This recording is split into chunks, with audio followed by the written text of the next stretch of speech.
Behavior inside of secret rooms at the Sewerage and Water Board tonight. The bombshell allegations made by an anonymous employee. Good evening, everyone. I'm Devin Bartolotto. And I'm Sharice Gibson. Thanks so much for joining us. There were some questions today about sexual misconduct and other alleged problems at the Sewerage and Water Board. Our Whitney Miller breaks down those accusations and the response from city leaders.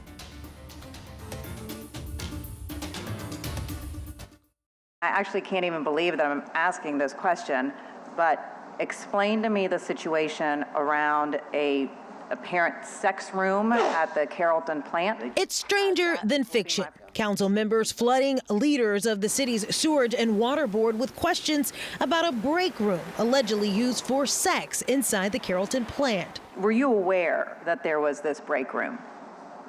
Not till the reporter started writing the story. SWB Executive Director Ghassan Corbin is talking about an online Verite article exploring allegations and whistleblower complaints filed by a former employee alleging a secret room inside the plant used for sex by employees on and off of their shifts.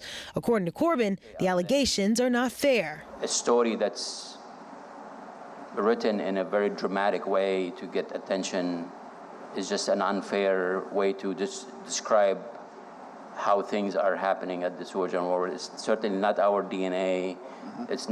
These situations are not tolerated, and if they were true, they would have been addressed at the time, but they were not true. The article made it insinuate this type break room, which quite embarrassing on the operation side, but it was an old storage facility that someone had a chair or a couch as indicated in the report there, but that room no longer exists. But City Council says flush the excuses. I don't think anyone is saying the Sewerage and Water Board condoned what was going on in that room, but the fact that there hasn't been an aggressive effort on the Sewerage and Water Board to find out how this room was converted, who was using it, and why the people who were using it weren't fired.